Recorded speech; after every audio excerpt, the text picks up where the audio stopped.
Okay, and we are live. Welcome to a new episode of All Things Xbox Podcast. Once again, I've got Logan with me. Logan, how are you doing this week? Doing really good, Jamie. Went to some really exciting playoff basketball, been playing some great games, and just things look good on the horizon with all things gaming related. How about you, man?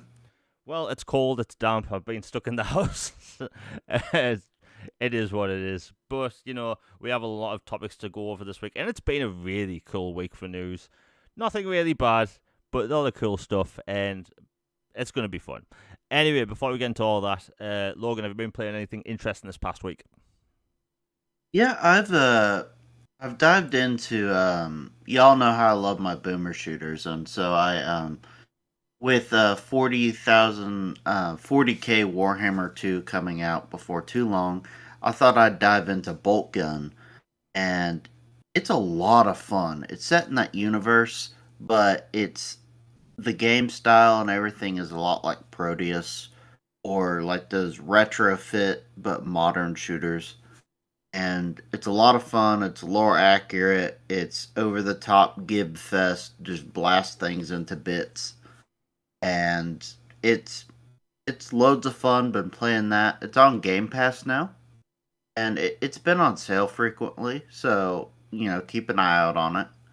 Been playing Brotato, finishing up the last of the characters, and then I was after this one, I was thinking about jumping into El Paso Elsewhere, which is on sale right now. I was thinking about picking it up. It's basically you and I both love Max Payne. Oh, yeah.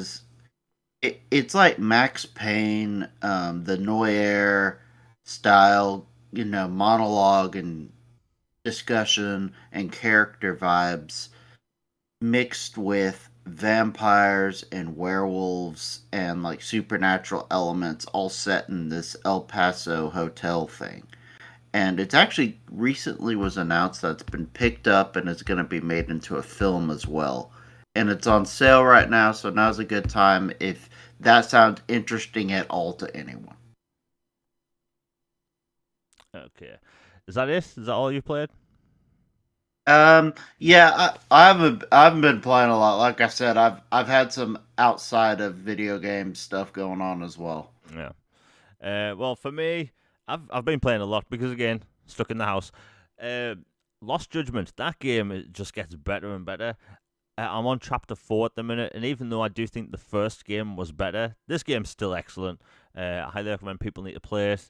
The story is excellent. The side missions are better, and the best thing about Lost Judgment, in my opinion, it streamlined the hell out of the first game. There's no more.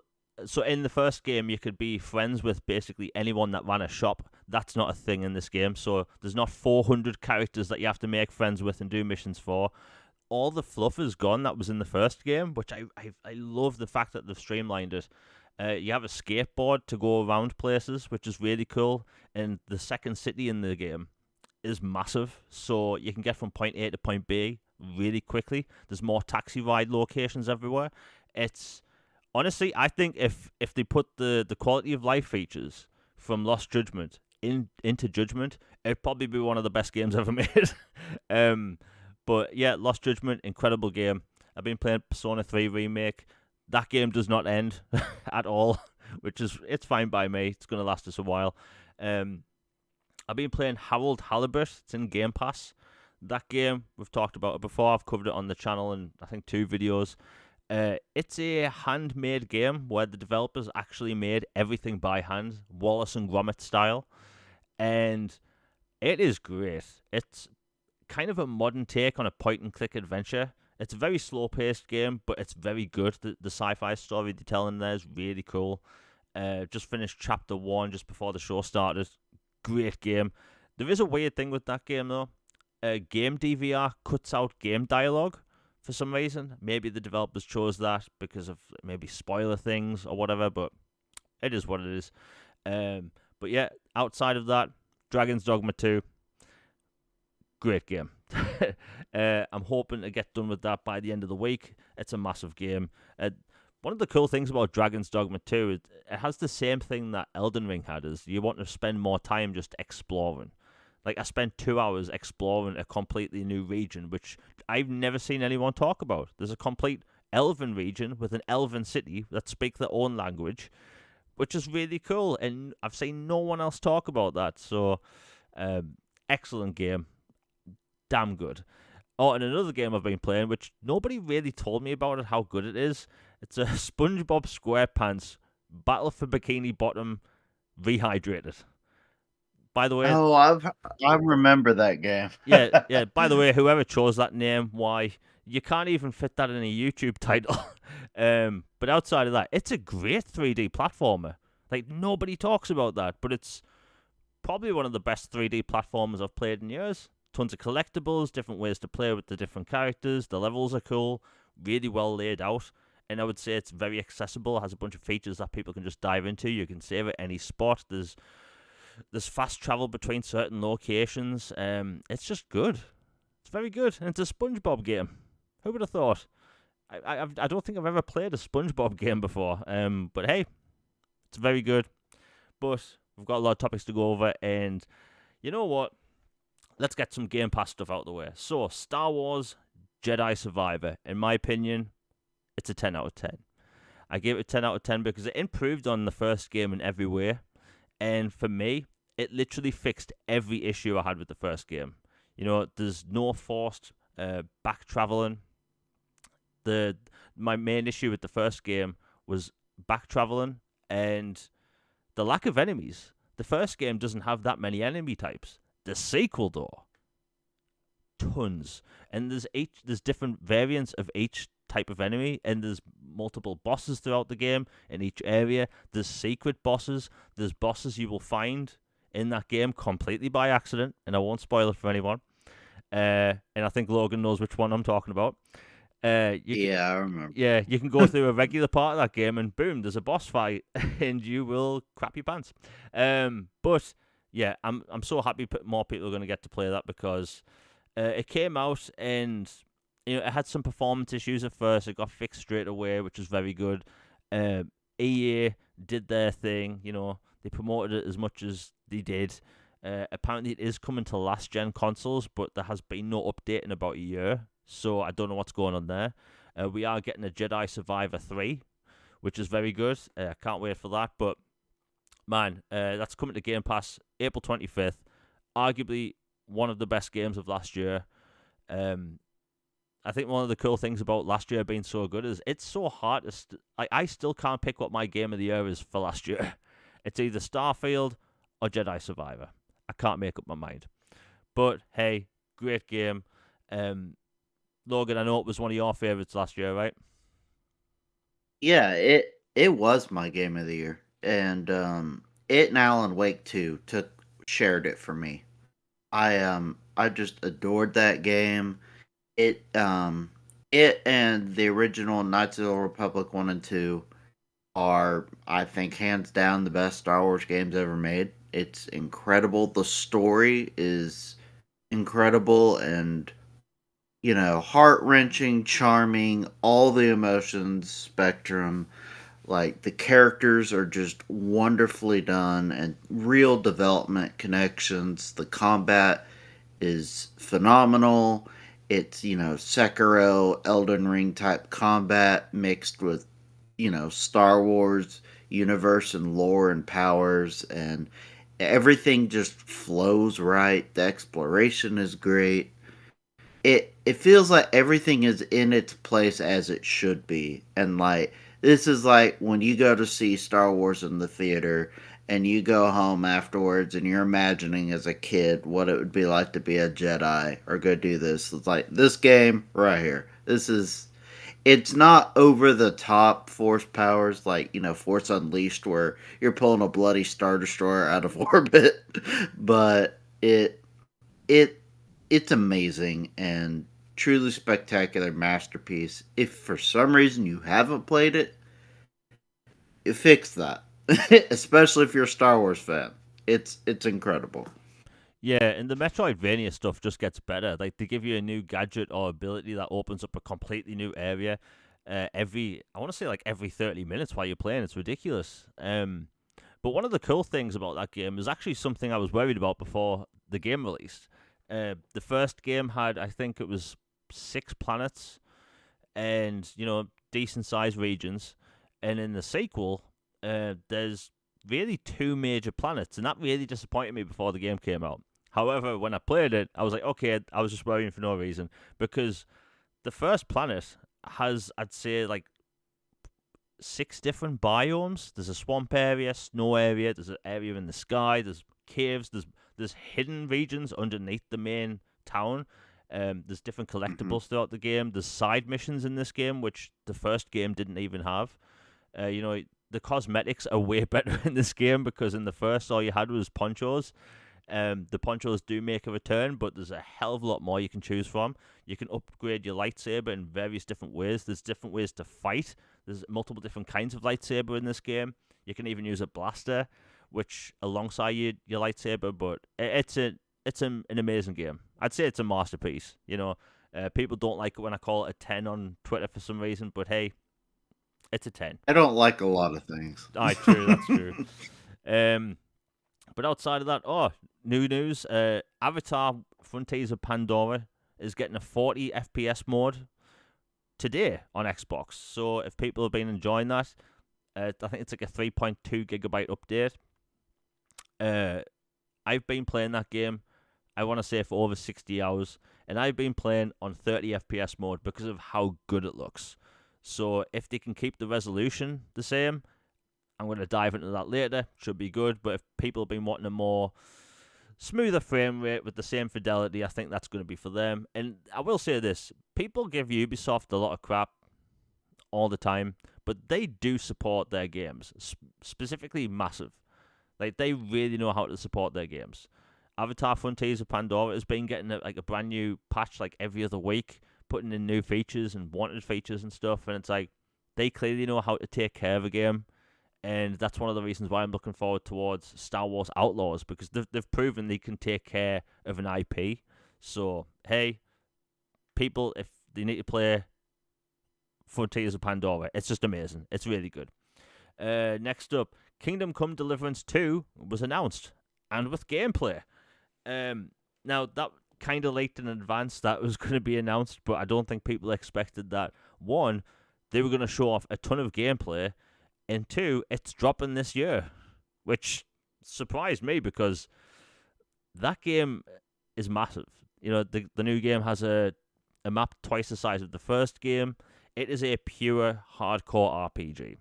You aren't going to be playing this on easy and having a breeze of a time. It's difficult. The first game, very difficult, but it was on sale recently for like £3 in the UK, so I bought it. But Logan, does that interest you at all? Because the game looks very good.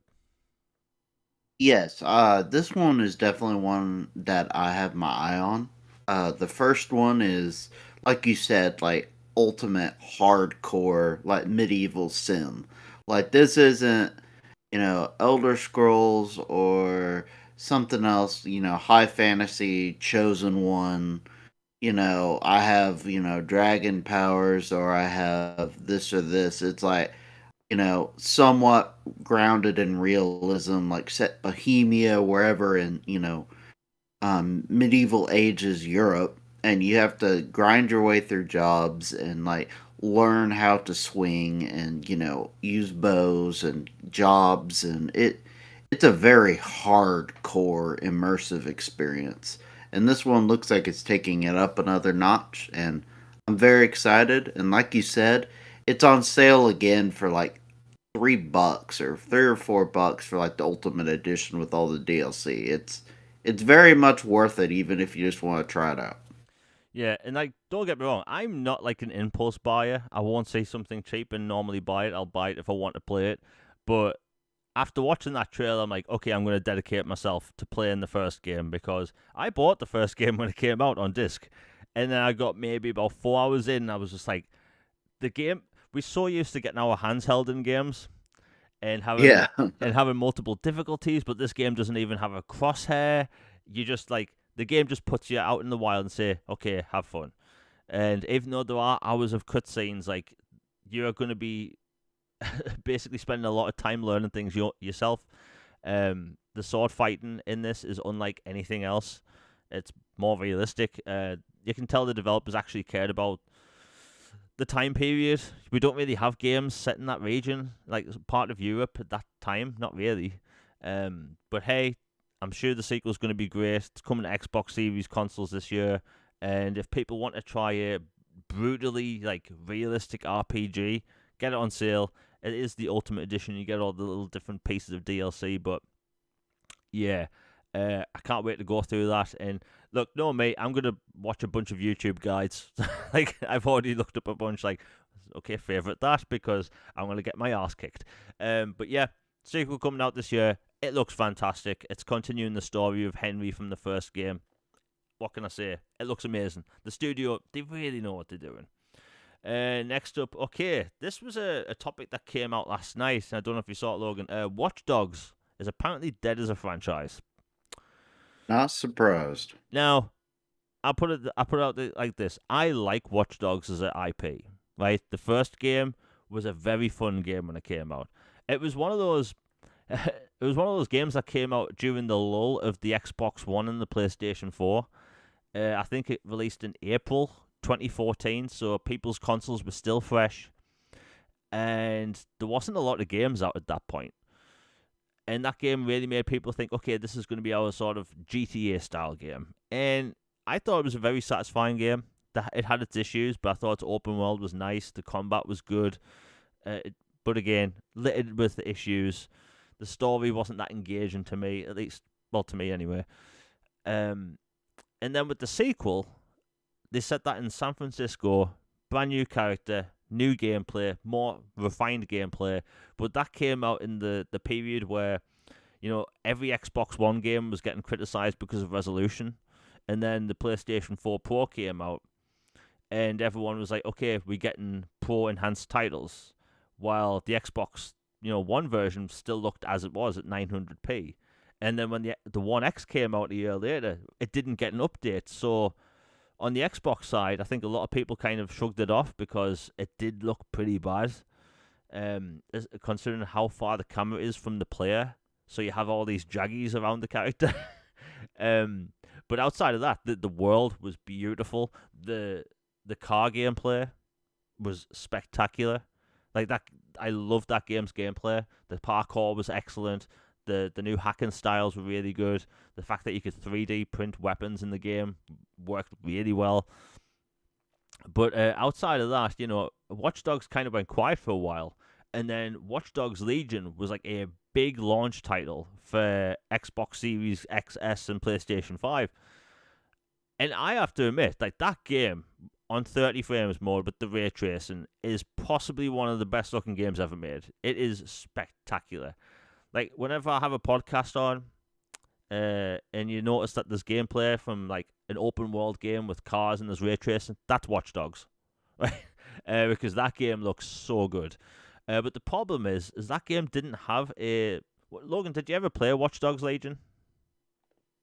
I actually never got around to it. I have it, and I have the Ultimate Steelbook Edition and everything, but it kind of just got buried in my backlog, to be honest. Yeah, and I think one of the things that was missing from it is that you didn't actually have a main character. You could play as literally any character in that open world. Basically, assign them to your crew, take over them, and each character in that game would have specific skill sets. Excuse me. So there was a character that would walk around that looked a lot like John Wick, and his occupation was assassin, and would also fight like John Wick. So a lot of people would recruit him and play as that character. But the game lacked personality, and that was a big problem because if you have like a big AAA game that costs like $200 million, you kind of want a main character to get attached to. But they couldn't really do that. All of the advertising had different characters. Nobody could relate to each other's character. It was very weird. And the problem with Watch Dogs mainly was it couldn't decide whether it was comedic and goofy or serious. It had elements of both, and that was a big problem.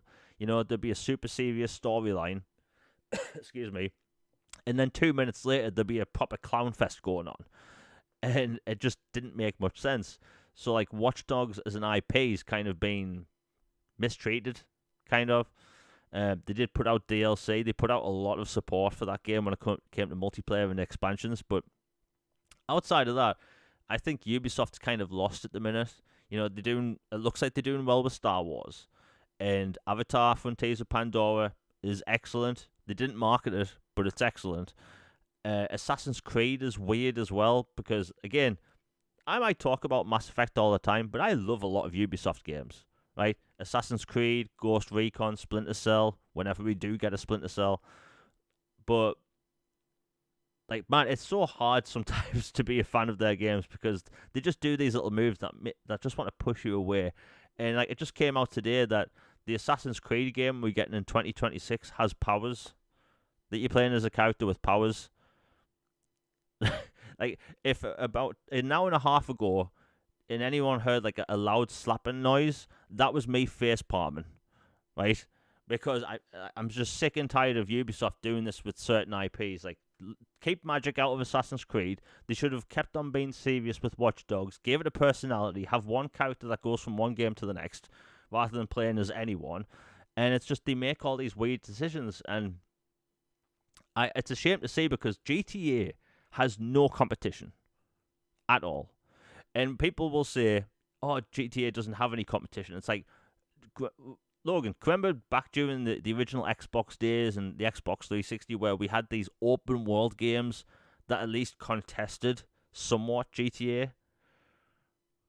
Yeah, I mean, we had several different franchises that at least, scratched that itch or would, at least provide an alternative like True Crime, which, by the way, I believe Xbox now owns via Activision. They could bring that back if they wanted to.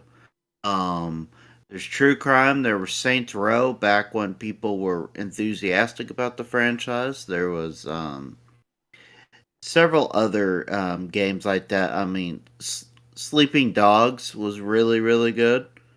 Um, that one is criminally underrated and is always on sale. And like several others, like these crime infested like narratives in these big sprawling cities with over the top action and things you can do and just zaniness and bound. Like there was all kinds of them. And then obviously GTA was the premier one and the one most people frequented, but at least it wasn't like a you want to talk about monopoly. They have a monopoly on that genre now. Yeah, and I hate to say it because like there's this one side of the internet where they see competition for something. And, before I continue, we have the first super chat of the day by Nick W. Thank you very much for the $4.99. He says, "We had Sleeping Dogs, Mafia, Simpsons Hit and Run. Say those were great games. Every single one. Like Simpsons Hit and Run was amazing.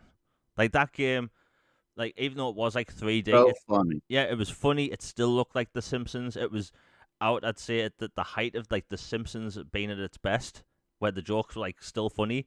It was a genuinely great game. Sleeping Dogs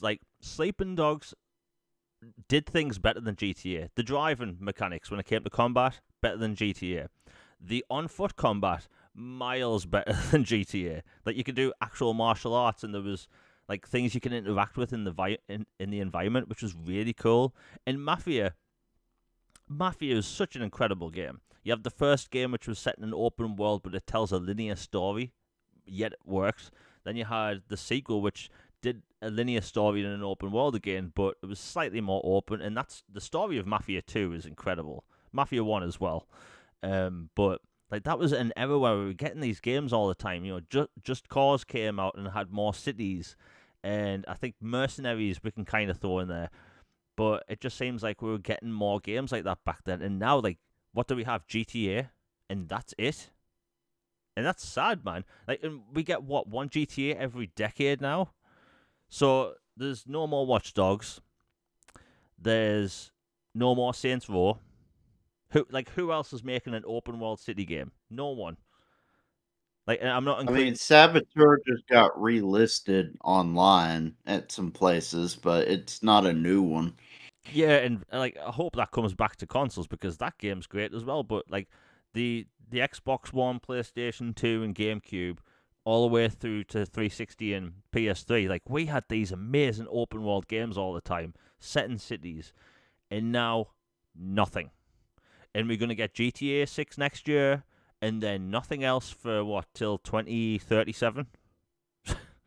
What after Fallout 5? Yeah, after Fallout 5. So, like, yeah, it's sad, man. And, like, thanks, Nick W, for the 4.99. It's just being reminded of all these old games, and I get hate on Twitter for this. We used to get better games. Games used to be better back 10 years ago, 15 years ago, 20 years ago, even. We had a wider variety of genres. Remember during the 360 generation when we got these things called linear third-person shooters? We don't get them anymore. Nobody makes them. They're extinct. Yeah, they're extinct. Do you know what we get out? We get now? Every game has to be open world. Battle Royale, baby. Yeah, battle royales, season passes, battle passes. And by the way, bit of a tangent. Do you know how much I want to rip my own eyeballs out of my sockets whenever a single player game is announced and I hear the developers mention the term end game content? Oh no. No. When I finish the game, I want to put the disc back in the box and play something else. Right? Yeah, L.A. Noire, another one. Godfather, Scarface, Getaway. Wasn't a great PlayStation IP. Scarface, underrated. Godfather, like, we had this generation and a half, I'd say, well, 2 generations, where we just had these really interesting open world games. We had Driver. We had, the third game wasn't that good, but we had, like, multiple Driver games, and now it's just nothing. It's a dead genre. The last Saints Row game that came out basically tanked. It's always on sale for like £7, and I don't know, man. I don't know. I think it's sad because Watch Dogs, I was looking forward to what they could do in the future, and it really infuriates me that the genre's dead. Unless you call it Grand Theft Auto, dead. It's sad, really. Anyway, we'll move on. But yeah. Logan, do you think we'll actually see another open world city game that isn't GTA anytime soon? I do. I think in the next few years, like, people will obviously see GTA come out, and it will, do unseemly numbers, and deservedly so. It's gonna do really well, and people will be like, "Hey, I want to get in on that. Get a piece of that action for gaming, and think our company can do that."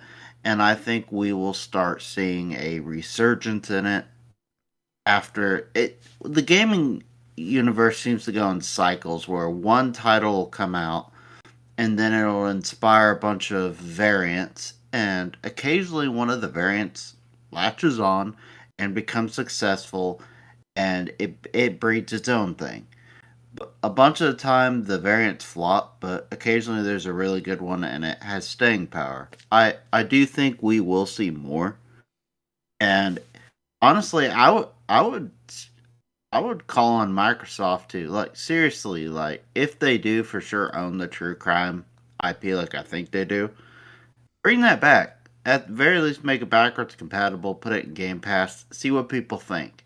Because I think that game, prototype franchise, which is obviously not crime based, but it is that open world city type experience. Heck, they could bring Gun back and have their Red Dead kind of equivalent, another, Rockstar type experience, and see if people latch onto it. And if they do, there you go. There's some more franchises. Yeah. I just got reminded in chat. Cyberpunk is in there as well. So that is one that actually did succeed. We are going to see more Cyberpunk. I say GTA style game, and I just think third person, absolute craziness. But yeah, you can throw Cyberpunk in there as well. But yeah, I hope we see. Yeah, I was thinking of that. Oh, sorry. Go ahead. No, I'm just saying that that's a good point. Cyberpunk is in that genre. Yeah, it is. I was always thinking of it as kind of strictly RPG, but when you think about it, break it down, yeah, it is city sci-fi scape, crime elements, cops everywhere, all these crazy events, gangs, rivals, corporate espionage. Yeah, it does fit. It's just on the surface, I wouldn't have thought of it in that way. Yeah. But hey, I think there is going to be another Mafia game released in the next 2 years.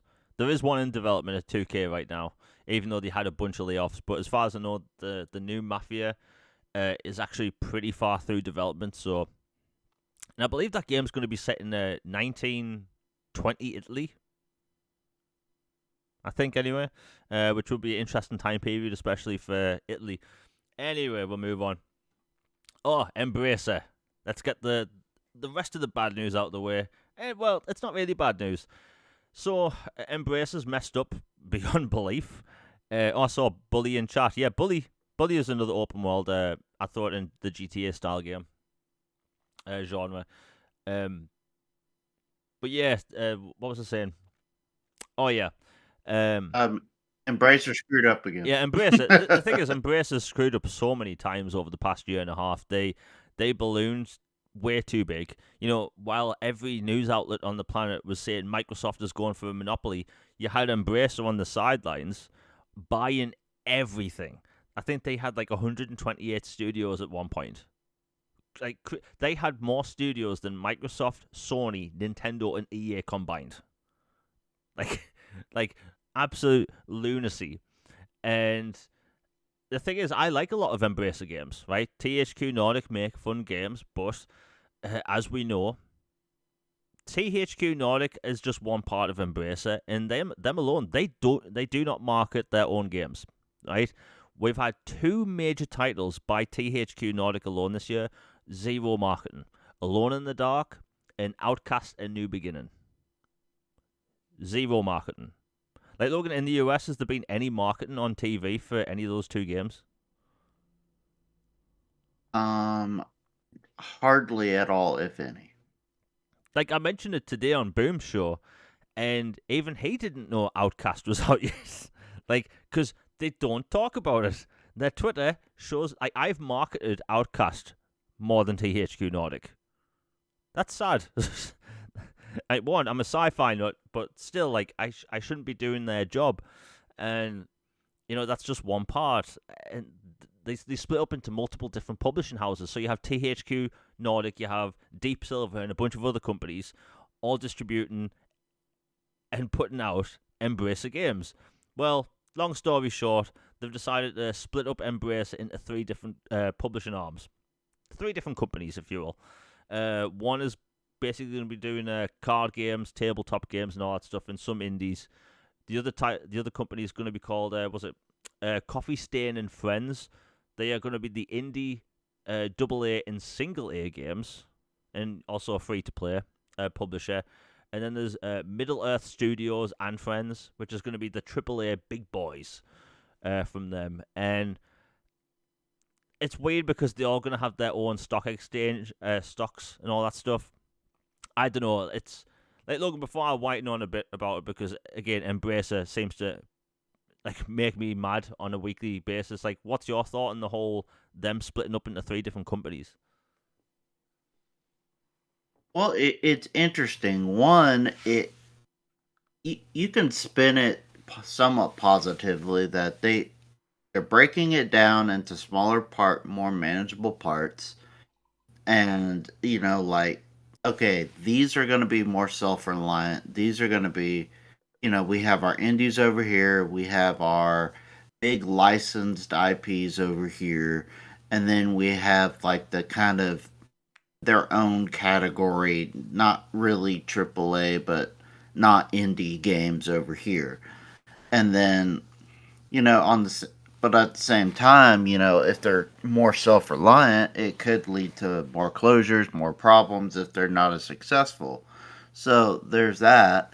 And then also, it kind of makes you wonder if maybe they're purposely downscaling and splitting off to make it easier to maybe spin off units for acquisition to a major tech company or a publisher, and kind of get a get out of jail free kind of financial card. like a big financial boon to help them, recover from some of the mistakes. Like, not saying that's what they're doing, but you know, much like Sega did some restructuring not that long ago, and some other companies, like it's something I'd keep an eye on.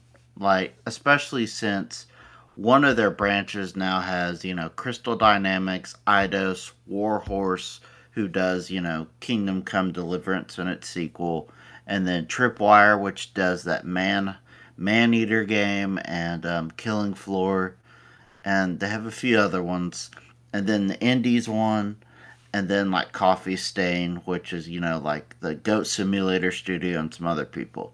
Like, to me, I think it makes them more likely to spin off and sell a group as a bundle than before. Yeah, it's kind of the same vibe I get from it because like this stuff's been going on for a long time, and if people don't know, what should I say? For people that don't know, they ballooned into a massive publishing house filled with like, okay, I don't know why.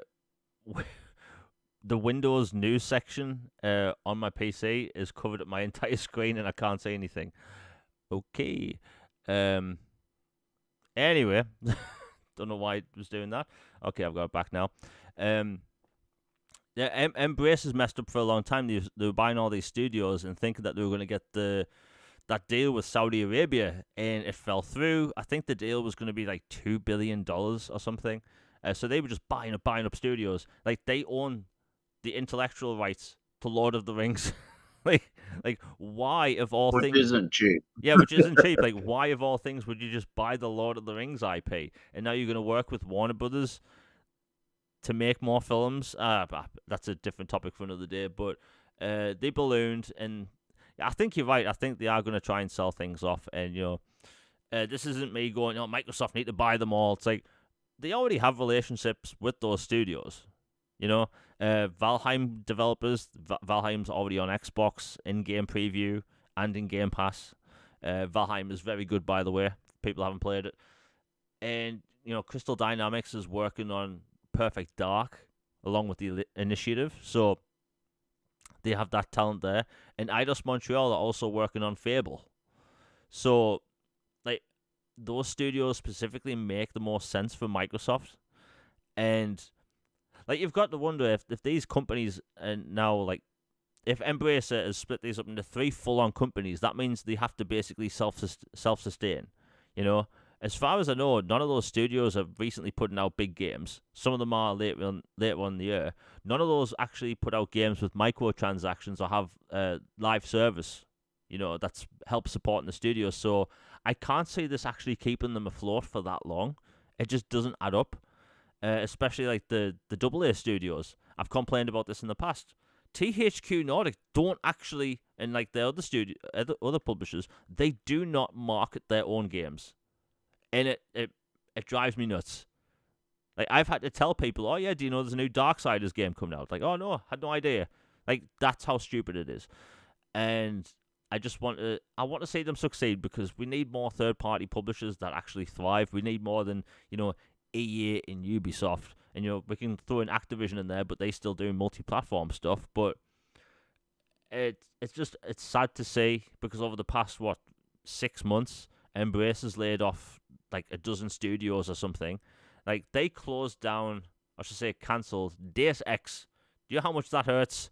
Right, I've been sequel begging a new Deus Ex game for about half a decade, and then they just cancelled the game. That one stung. I'm not gonna lie. That really stung, but they're in a weird spot. Hopefully they get things sorted, but I've said it before. I think they're going to do the same thing that THQ did back in the day. They overspent. They had stupid ideas. Although I can't see this new studio and publisher coming out with a U-Draw tablet and have like a warehouse with 1 million unsold units, which what happened to THQ back in the Why day. not? Yeah, like by the way, you can buy those U-Draw tablets for about £10 in the UK. Like, if you want one, they cheap and they're on Amazon. But yeah, it's a shame. Hopefully they get the things together because we need more studios and third party publishers doing their thing. But Next time anyone ever sees me post about a THQ Nordic game specifically, scroll through Twitter. No one's actually marketing their games. Not even THQ Nordic themselves, which is really annoying because we don't get sci-fi games like Outcast every so often, and they're not even marketing themselves. It's sad. Although it doesn't help that they actually changed the name of their own game 3 times. I don't know why studios do that. It's very sad. Anyway, we'll move on. Before we move on, if you're enjoying the show, please hit like, share, and subscribe. It really helps the channel out, and YouTube is an amazing website and platform as it is. Doesn't necessarily share it out every week, so can be a bit slow sometimes. But if you want to support the channel via super chat or want anything answered or anything like that, it's very much appreciated. Anyway, let's get into the good stuff. Brand new JRPG coming out to Xbox later this year.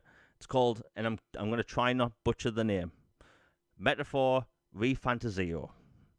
It's a new Atlas game, brand new IP, and whereas in the past it looks like Atlas they've kind of imported assets from other games. You know, a bunch of Atlas games use the same enemy types and that stuff, and I have no problem when game developers want to reuse assets. I'm perfectly fine with that. As you can see, Judgment on the screen at the minute, I should say Lost Judgment, there's a lot of assets that do get reused, including an entire city. So like them reusing assets in different Persona games and different Shin Megami Tensei games, perfectly fine with that. But this looks brand new, fresh. It's got this sort of steampunk vibe to it, where it also has steampunk mixed with sort of Victorian era architecture, which I'm very familiar with. And the game looks fantastic. Logan, have you kept up to date with this at all? Yeah, it's a day one for me. I'm super excited. Like ever since Atlas kind of committed to bringing their games to Xbox, I've been reinvested into their games, and Persona obviously has a huge community on Xbox now, and this is like a brand new IP that they're launching with Xbox and marketing and Game Pass and everything. And for those who still like to collect physical, there is a physical collector's edition that's really cool. The Steelbook, a big box edition, pins and cards, artwork, like soundtrack type stuff. So they're going all out for it. Yeah, it looks like a very cool collector's edition. I wish more collector's editions did statues, like little figurines or something. Maybe that's just me, but hey, the game looks fantastic, and I watched the deep dive last night. And if people want more JRPGs on Xbox, this is definitely one to pay attention to. And I love what they're doing with the combat in the game. It has turn-based and action-based combat. So in Persona games, you can usually go up to an enemy, hit them, and then it will stagger them. So when you go into the turn-based combat mode, you can get in a free hit basically, and I've loved that about the Persona games. But I think they're actually making the turn-based combat easier for newcomers, with having more of an action-based thing at the beginning, which I love. And I think this may be the first time ever for an Atlas game. Again, I wouldn't know. I'm still fairly new to their games. There's no random enemy encounters. You can actually see the enemies on the battlefield and go up to them and fight them if you want, or you can just completely skip them. And I love that. I love that. I love it when JRPGs do that.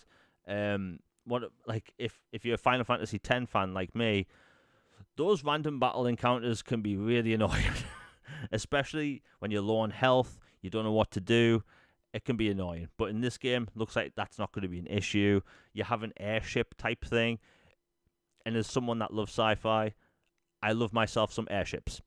It looks really good, and it looks very fresh. It looks very different to all of the other Atlas games. Like I've been getting Persona, 3, 4, played a bunch of 5.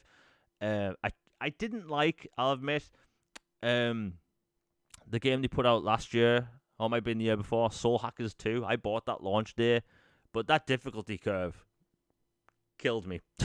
Like, difficulty spikes in games can destroy an experience for me. And again, I say that as a Final Fantasy X fan. But hey, the game looks fantastic. It's a day one for me. It comes out this October on Xbox, and it's going to be on PC. I don't know if it's going on Switch or not, but hey, It looks fantastic. If you want JRPGs, that's one to definitely pay attention to. And by the way, isn't it really cool now that Microsoft is actually the marketing partner for Atlas Games? Yeah, So it's awesome. yeah, so while we have like people trying to gatekeep Final Fantasy off Xbox, you have Microsoft basically marketing the I want to say second biggest JRPG IP, or should I say second biggest JRPG studio. But yeah, hey, what a change it's been from the past few years. And I think we will see Persona 6 announced this year, as go the rumors. All the other Atlas rumors have been true when it comes to, Sega and Microsoft. So, hey, good time to be a Persona fan, a JRPG fan on Xbox. Good stuff's coming. Okay, what next? Man, we have way too much stuff to talk about. Okay, Logan, I think you may have saw this. Someone on Twitter yesterday, very large content creator, and I've seen other people talk about this, about how gaming is in a rut at the minute. Did you say that at all? Dude, they say this every year. I mean, like, if gaming was in that bad of a rut, you'd think they would have just stopped making games at this point.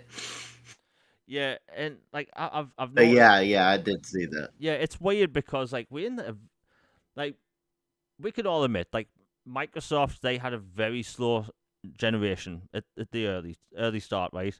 They came out with their brand new console with they didn't really have any launch exclusives, right? Which they, like Phil Spencer said, like it hurt them. 2022 was a slow year. And like Microsoft now, they finally at a place this year where they're gonna have multiple first party titles come out this year, AAA and smaller games. There's also going to be stuff announced at their summer showcase, which comes out this year. And they've got a bunch of games coming. But Nintendo, they closing out their generation. They don't really have many games coming out this year, first party wise. And Sony, they rely a lot on third party deals. Like everyone knows this. It's not some industry secret. And they don't really have any big first party titles coming out this year. But I don't understand the gaming rut thing. Whether you have an Xbox, or PlayStation, or Switch, or PC, we all play 90% the same games every year, right? We all play the third party games, which is 90% of our libraries. And to say gaming is in a rut, I'm speechless, because last year was one of the best years in gaming. I'd say last year would go alongside 2007 and 2010. An amazing year. This year is going to be equally, I think, as good, or if not even better, because all the titles that's coming out from like this month onward look fantastic. I'm not even just talking about first party stuff. The third party games this year look amazing. Like you have Warhammer 40k Space Marine 2, Stalker, you have Flintlock Siege of Dawn, which is an action RPG I've been really paying close attention to. You have Call of Duty Gulf War, which I know people might not like Call of Duty, but hey, I love their campaigns, and it sounds like it's going to be very fresh. And personally, I love the Black Ops games. So like, those are just a few games. You have the JRPGs as well. Like, this generation is going to be really good. There's going to be more games announced this year that release this year. And if people have been paying attention to my channel, like I post lists of games coming out that month. And I've got a database of games coming out every month until about, I want to say, May 2025, right? And that list is ever growing. There's a ton of cool games coming to Xbox, so people don't have to be worried. And if anything, I think this year is going to basically do twice as better than last year. Like, last year was great, one of the best years in gaming. I think this year is going to be even better. So to say gaming's in a rut, and like, this isn't attacking on anyone. This is just an observation. About once every few months, you'll scroll through YouTube and you'll see a video that's going trending, and it's titled something like, "Is gaming dying?" And then you watch it, and all they talk about is Modern Warfare back in the day, Halo multiplayer back in the day, and they never talk about any of the interesting games that come out these days. They don't talk about big indie games. They don't talk about all the range of AA games which are actually doing things, right? Last year, we had multiple AA games, which some were new IPs, and they were just really good. Atlas Fallen, again, difficulty curves in that game, but brand new, interesting game. We had RoboCop Rogue City, which was arguably one of the best looking games last year. The year before that, we had Evil West, brand new IP, AA game, AAA quality. And like all these people that say that we're in a gaming rush never talk about these games. you know, maybe people are becoming a bit jaded. Maybe it's because 99% of the things you see online are negative, like negativity, and forcing negative gaming posts gets traction because people like to argue against it. And gamers, for some reason, are angry all the time. like, you know, I just saw as Nick said in chat, like, COVID pushed game development back years. And, like, the games we're seeing now were pretty much meant to be out like a year and a half ago. Hell, Warner Brothers Games were going to have their very first video game showcase at E3 in 2020, right? That's where all of their games were going to be announced. Gotham Knights, whether people liked it or not, that's when it was going to be announced and shown off. Suicide Squad Kill the Justice League.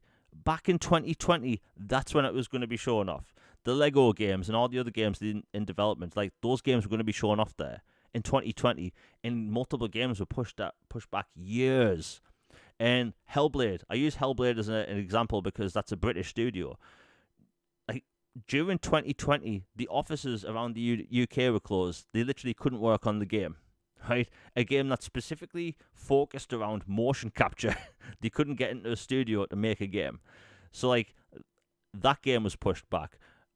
Pretty much most developers across Europe, their games were pushed back. So like now we're finally getting the range of games we should have had like a year and a half ago, and I think the next, I want to say 2 years, are going to be really good for games. Like people don't have to worry. I don't get the game and rut thing.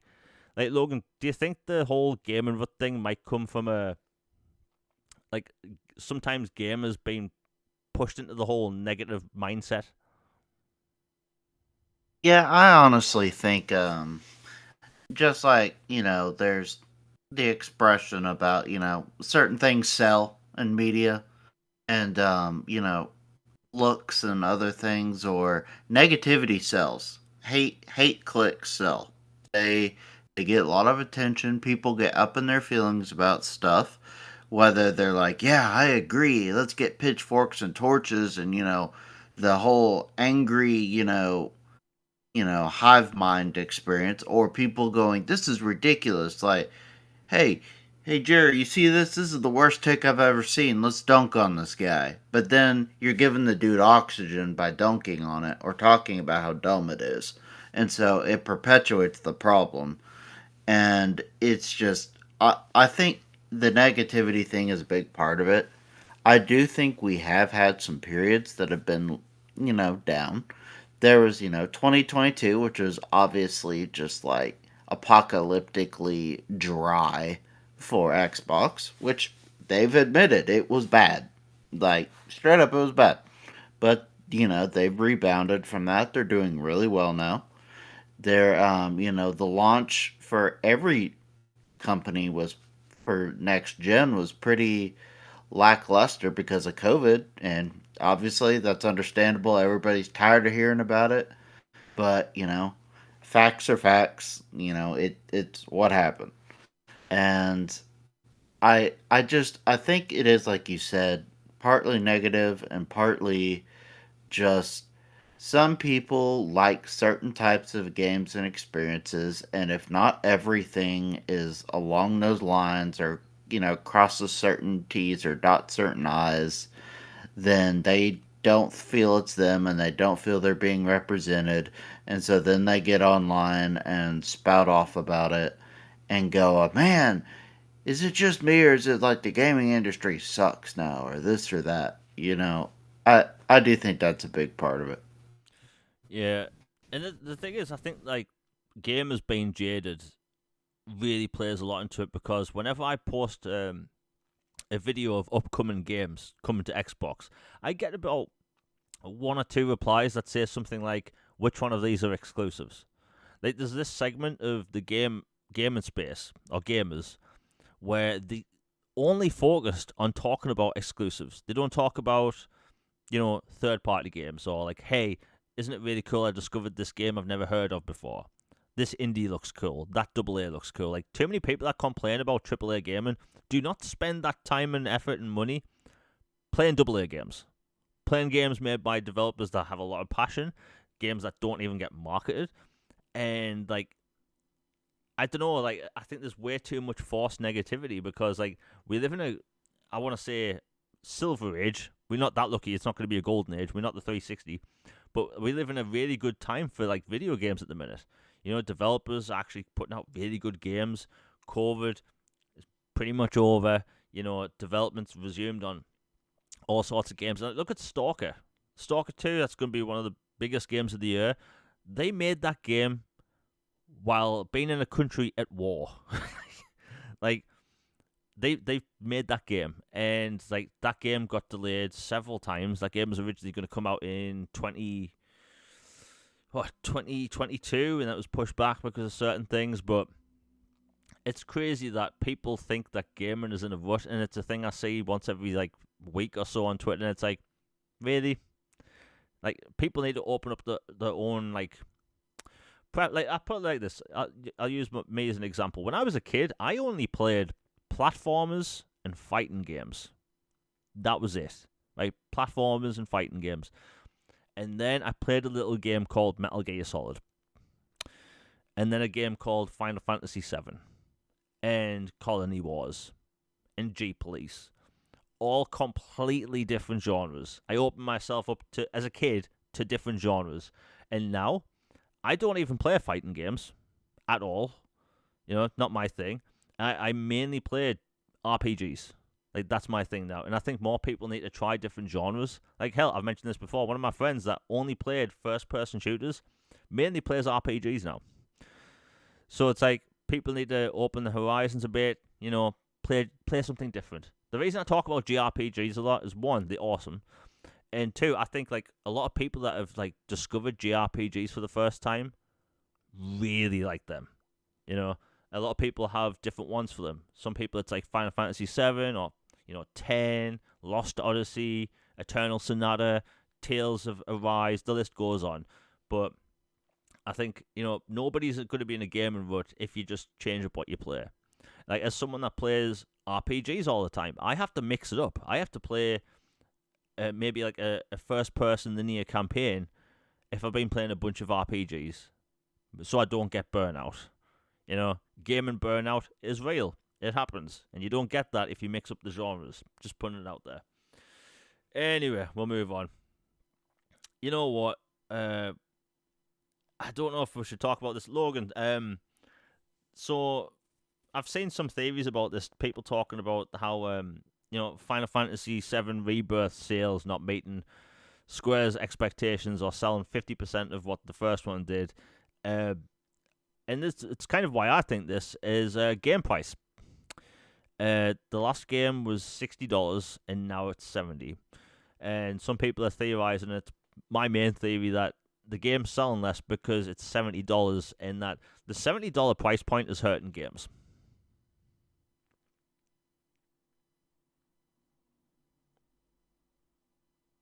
Hey there, Logan. Oh yeah, sorry, it cut out your audio for a Oh, yeah. second. Last thing I heard was you were talking about $70 in Final Fantasy Rebirth and how you think that affected sales.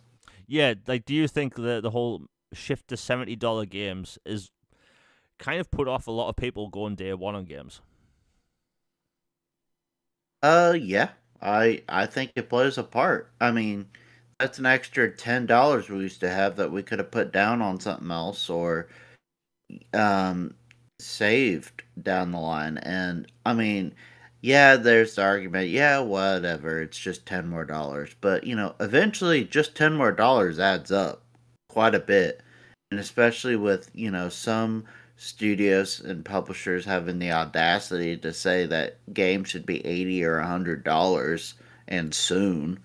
Like, the more people just go along with the 70, the more likely that is to, self fulfill prophecy. So I don't think that helps. I also think that being married to one console brand for a nostalgic game is maybe not the most beneficial thing for that particular franchise. Some, yes, but since Final Fantasy has been on Xbox and Nintendo and other platforms before and as well, it's it being, arbitrarily PlayStation exclusive for, contractual reasons or whatever, I just think it hurts. It would be different if it was just always associated with it and will always be associated with it and everybody knows that. And yes, 7 was on PlayStation for a long, long time. But then they ported the original one to PC and Xbox and other platforms. The other games have come over. Heck, the prequel has come over and like you said ends with the introduction to 7. So it's just a facepalm moment that I can't help but wonder if they're like Lando and they're like, man, this deal keeps getting worse all the time.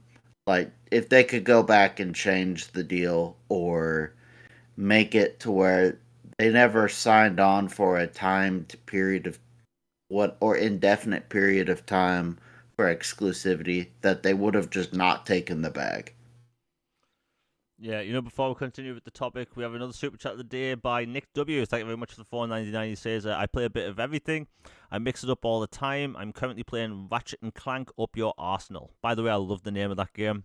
I think that was a PlayStation 2 game. I think 2003, 2004. Yeah, I had that. Really good game. I think like I always tell people this, like, you should mix up your genres a bit. Like, again, I mentioned my friend who only played first-person shooters. That's all he played every year, first-person shooters. And now it's RPGs and, like, other, fighting games and that, action games, all sorts. And I think that, and, Nick just reminded us, like, back in, like, the PlayStation 2 and, Xbox and GameCube, I think the variety was better, you know? We had like more games of different genres releasing. You had game developers experimenting and even putting RTS games on console. We had platformers all the time. We had action races all the time. We had GTA style games. Wrestling games. Basically, you had a different wrestling game on each console. You had SmackDown versus Raw and SmackDown on PlayStation. You had Raw on Xbox, and on GameCube, I think you had WrestleMania. And like the variety was just better. So I think like maybe that plays a part into the whole like gaming rut thing or whatever. But anyway, thank you for the 4.99. I think I think it would be smart for like maybe PlayStation at some point to bring out a bundle of all those Ratchet and Clank games because there's like 10 of them. So and they're good games as well. Um Yeah, I'd buy an HD collection. yeah. And by the way, I know this is an Xbox channel, an Xbox show, but like I don't know why these companies, Microsoft should do this as well. Like, just put out a bundle. Doesn't necessarily have to be like a balls out remaster or remake. Like, put out collections of old games. It's crystal clear people buy them. The Tomb Raider games. Granted, they did put a lot of work into them, but like collections of old games, people like the Stalker games are on Xbox now. They are old ass games, right? They are old. They don't look good by today's standards, but it's a collection of old games which people like. And I think I think a lot of people would just be willing to play these games. Um, Hell, I would be excited to play the old Ratchet games on a modern PlayStation, stuff like that. But yeah, the £70 game price, like especially in the UK, it's just like £70 is about $88. And like that's a lot to ask for these video games, especially when you have like the prices of food going up. Like I'm not even kidding. A few months ago, I saw a packet of butter in the UK listed for £7, right? Like, and it had a security Wow. tag on it. Like a security tag on butter. Really? Is that where we're at now? The economy is on the brink of collapse if it isn't already, and developers are asking me to pay more for games. And we have a developer coming out, a few weeks ago saying how, $70 isn't enough for video games. We should expect it to go up. Hell, I've talked about this before. I was called, I won't say who the developer is or what company they work for, but like a developer at a big company called me cheap because I think £70 is too much for games, and we shouldn't be paying more than that. Cheap. You gotta tip them, Jamie. Yeah. Oh my god. Right. I can like that tipping thing.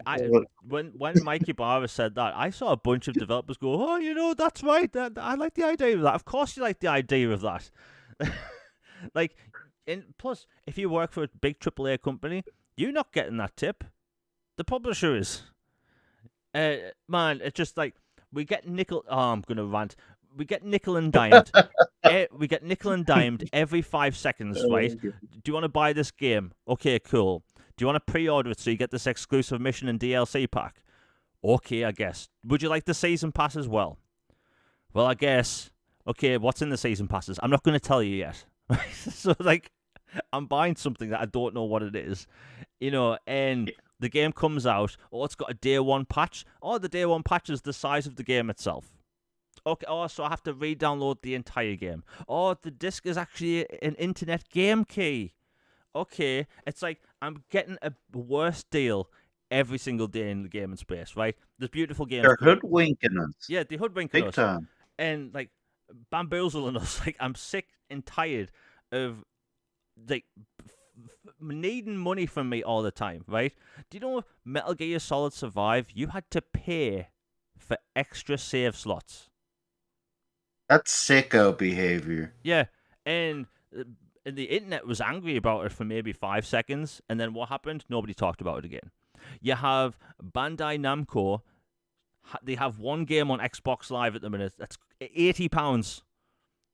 That's like $99 or something, right? I'm sick and tired. Like, I've spent tens of thousands of pounds on video games in my entire life, consoles, games, DLC, whatever. And I'm being told I'm cheap. I'm told every week in the media that, no, you should pay more for these games because they used to be £90 back in the 90s.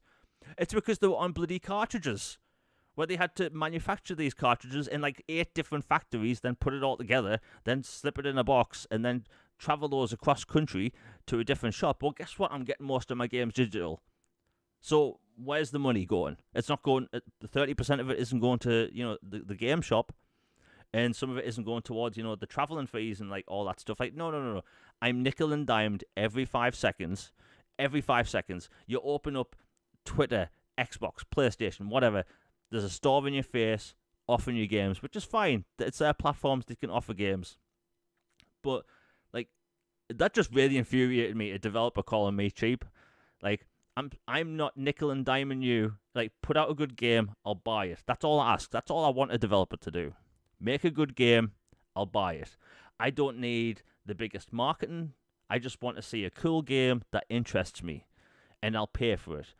And I'm being called cheap because I think developers shouldn't be charged £70 or more. And we're going to see it happen soon, by the way. We're going to see the likes of EA, Bandai Namco, they're going to start charging more for games this generation. I know we go on this topic every week, and I know it may be annoying, and I apologize. However, it's annoying. We're getting told the developers and the media outlets are beginning to tell us to prepare ourselves for $80 games. That is bat crap crazy. It drives me insane. And I think that's why we've seen things like Final Fantasy VII Rebirth not doing as well as the first game. We've seen all these other games come out and not do as well as the first game. Star Wars Jedi Survivor is infinitely better than the first one, and it sold less.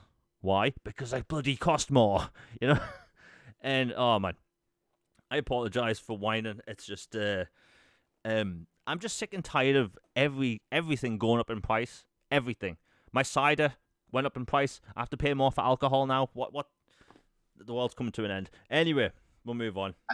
I hear you, man. Like, it's crazy. Is in our lifetime, I remember, like, I could get chicken nuggets and fries and a drink at McDonald's for just like a few bucks, and then now it's like the same meal is like, 10 to 15 bucks. It's like, what? It's like, tripled in my lifetime. It's insane. It's not to get into a whole financials tangent, but it's just it is wild how everything is going up, and it seems like gaming, they want it to go up, and then they want you to smile about it, which is just more egregious.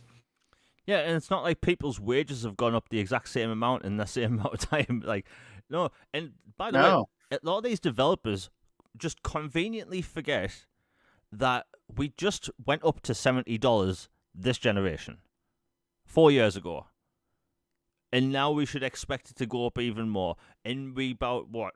Let's be safe. Let's just say halfway through the generation, we getting told already to prepare ourselves for more. And we're going to see less games get sequels because they won't sell as much. More people will wait for sales. And hey, if you don't make content, you don't need to buy a game day one. There is absolutely no reason to buy a game day one. Unless you like the concept and you maybe definitely want a sequel down the line. But again, if you haven't played the game, you may be not sure. But there's no reason to buy a game day one, especially at that price. And in the UK, game prices drop, I want to say, after the first week and a half, 2 weeks. So, hey, it is what it is. Anyway, we'll move on. I'm just letting my blood stop from boiling. Anyway, let's move on. So, Helldivers 2. This rumor kind of broke the internet the other day. So, from Xbox Hour Podcasts, we heard that apparently Sony is in preliminary. I can't speak today. Primary talks. I'm not even going to. preliminary. Yeah, I can't say that word today for some reason. I've been on 2 podcasts. Leave me alone. So they're in early talks to bring that to Xbox, and people were losing their marbles. And the funny thing is, I saw 2 reactions to this post by PlayStation fans.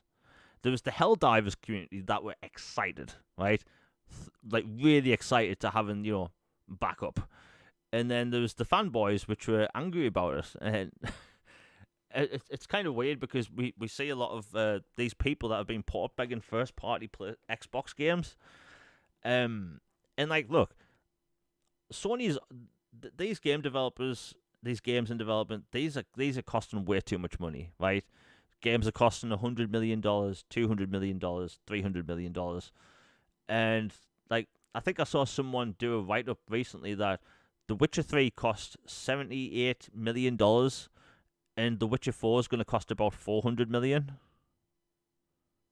Like, Good grief. that's a big jump. And by the way, I still think The Witcher 3 is one of the best looking games ever made. That game is beautiful. But like the game development is ballooning in price because I think they're concentrating way too much on graphics. And like, it makes sense that Sony's going to put this game on Xbox. If you think about it, it's huge on PC, it's huge on PlayStation, and if you think about it, it is the most Xbox-centric game Sony actually make, right? And I think it would do well on Xbox. It makes sense. And like, think about it this: Xbox gamers have over 20 years of experience fighting Covenant, Flood, Locust, basically aliens and robots. We've got that on lock, right? A lot of Xbox gamers may be new to JRPGs, but we've got fighting robots and aliens down to a science, right? We were born for this. And I can see it happening. Obviously they have dev kits for certain games. I can see this happening. Like, I know people like to live in the early 2000s when, Xbox games were on Xbox, PlayStation games were on PlayStation, Nintendo was only on Nintendo. And like, things are changing, Multiplayer games have crossplay now, your cross-save support and all that stuff. And especially in the modern era, with a game that's popping off like that on an Xbox, like a multiplayer co-op-centric game, I think that would do really well. Like, Logan, do you think it's going to happen? And do you think it's a good idea? I think it's a great idea. If it'll happen or not, I honestly think it's more likely it does than not.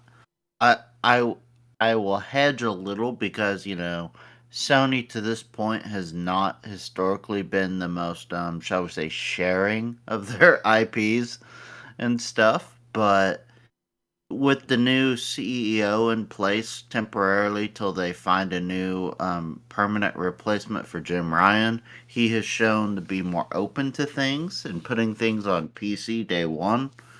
and talking about, they got to expand their margins and bring more games to more people, prop up that revenue, expand in the media, other things. Like, to me, it seems like a no-brainer. It's a service type title. It's multiplayer.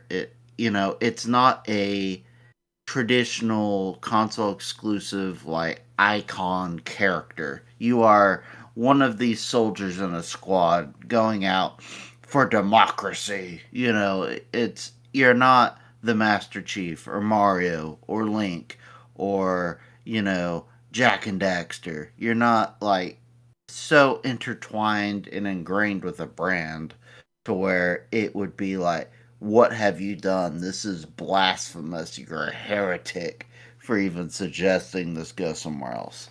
To me, I think it will happen. Um, I think it's smart. It makes a ton of sense, and it would build some more goodwill. And it it seems just common sense to do it, honestly. And also, part of me just thinks it's hilarious that this is out now, and the PlayStation community is starting to get a little taste of the medicine that the Xbox community dealt with for a few months about their games potentially going onto other shores. And it's it's just fun to watch the pandemonium from the outside this time. Yeah, it is a bit weird because earlier this year, the Twitter alone was kind of nuts. People were angry. There's people I've been friends with on Twitter for years who've just not came back, which is sad. Because like like the negativity was so bad that people were just deplatforming themselves. Keeping away from Twitter. And but believe me, I think me and Logan can understand. Keeping away from Twitter isn't something we can do. uh, Twitter is like, I don't want to say an addiction, but it's very close to it. Um, but like it almost broke people, and all it was is like, if you think about it, back in January when those rumors took off, people panicked, people lost their minds, and then in February when it came true about the 4 games, people lost their minds again. And then when the games went to those platforms, they lost their minds again, even though we already knew about it. But what's happened now? It's April 24th in the UK, and we all here. It's all fine, and like the world didn't turn upside down. The sky didn't fall. It's just 4 games went multi-platform. Uh, Hi-Fi Rush. It's an amazing game. Nobody on PlayStation's talked about it. It wasn't even in the top 10. Pentiment, that wasn't talked about. I don't think Grounded is out yet. I'm not entirely sure. Sea of Thieves is popping on PlayStation. Like Sea of Thieves alone, really popping on PlayStation. But that's a type of game that you haven't really had on PlayStation before. And like Sony, they have a sure market on Xbox for a co-op game when you fight aliens and zombies. Sorry, aliens and robots. Right? That is an untapped market for a co-op game like that, because remember, Microsoft at one point, I should say 343, they wanted to make a co-op game that was very much like Helldivers, but they didn't go with it. Turns out the format is really popular. So I can see it happening. Considering how similar the Xbox and the PlayStation are when it comes to architecture, I don't think it would actually be that long. Would PlayStation force parity? I think that goes without saying. Happens with third-party games. But I think Helldivers fans would want this. That's what I'm saying online. My post I made 2 days ago is a bunch of replies by PlayStation fans that are all in with Helldivers. They love the idea of that. So, hey, I think maybe PlayStation will take it a sign. I don't think you're going to see God of War come over or Uncharted or anything. Like Logan said, it's going to be these co-op centric games, the multiplayer stuff, and it kind of makes sense. Maybe they'll put Helldivers 2 on whatever the Switch 2 is called. It kind of makes sense. But yeah, I think it's going to be fine.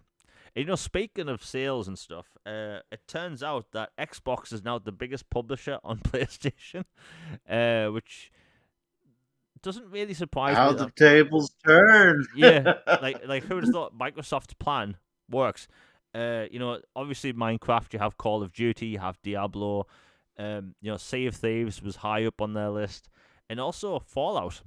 Fallout has had a huge resurgence because of the TV show, absolutely massive.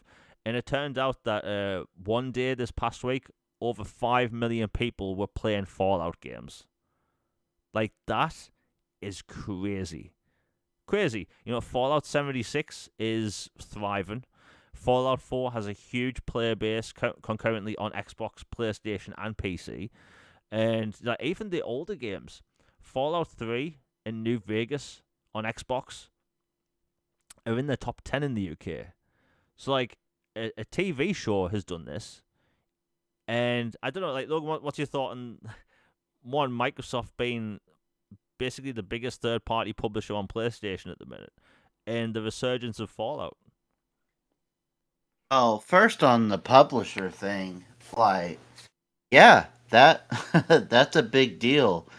And one of the arguments for putting more of their games more places is that some of these titles will bring just bukus of money, and that they can use that money to obviously keep those engines turning for Call of Duty, for Minecraft, for Sea of Thieves, Rare, whomever. Like, they can keep their operations going, plus get a bunch more revenue to try some other stuff, or just expand their horizons with new content and stuff.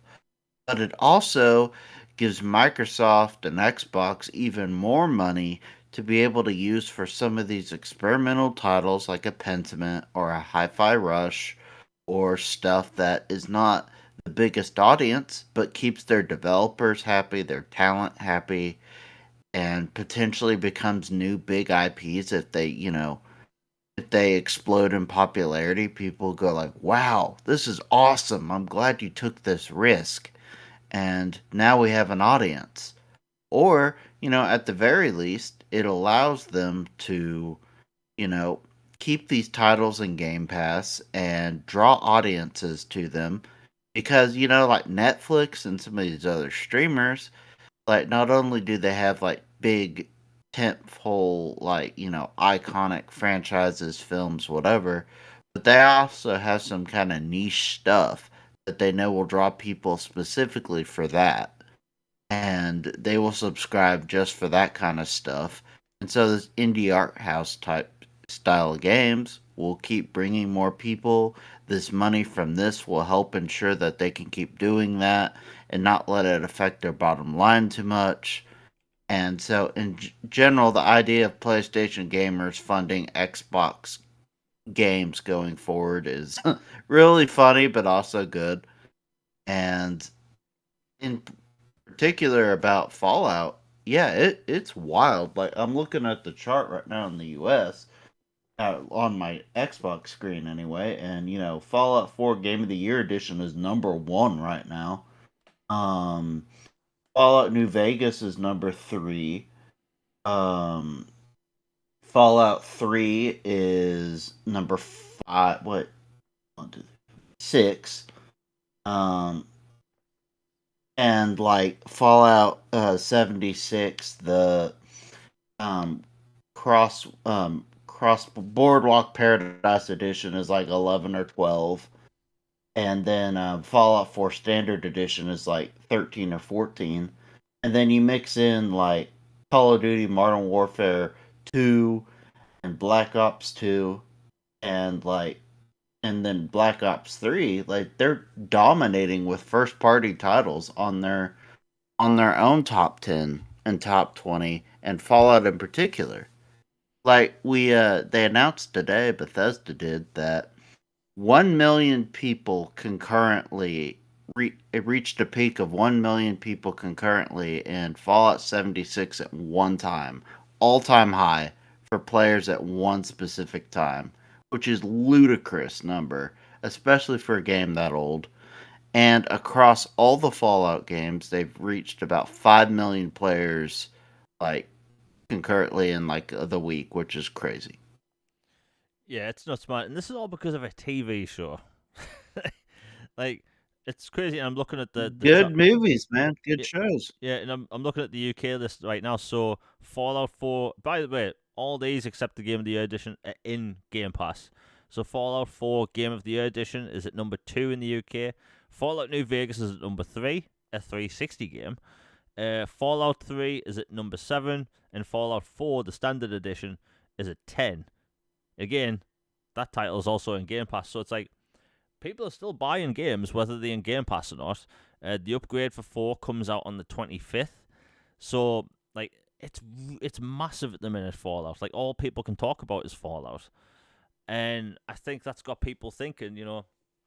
You have people on PlayStation getting into Fallout now. You have people on PC getting into Fallout again. Xbox is popping when it comes to Fallout. You have multiple different titles natively, and it's got people wondering, like, one, will Microsoft do anything with the franchise outside of the remake or remaster for 3? Because, like, and I say this as a Fallout fan. Like, I love Fallout and I love Elder Scrolls, but like, I bet Microsoft are kind of kicking themselves that Elder Scrolls 6 comes first. um, because like let's be realistic. Fallout 5 is probably going to be what, 2032, which is so depressing. It's gonna be a hot minute. Yeah, it's going to be a while. But like it's a while off. But I think Microsoft, they may do, like, look at all the different studios they have right now. They have In Exile, Obsidian, all do RPGs, excellent RPGs. Like, I think that this generation we could see some Fallout content, but it's not going to be a Fallout 5. It's going to be something else, something to like let fans play until the new one comes, because Elder Scrolls 6, that's reported to come out in 2026, which I actually believe it's going to be then. And I don't know, like they need something Fallout soon. I know the rumor was, it wasn't even a rumor, it was a leak, that the Fallout remake, air quotes, is releasing next year. Like, maybe we'll see it this year at the summer showcase, but Microsoft really needs to capitalize on the Fallout hype.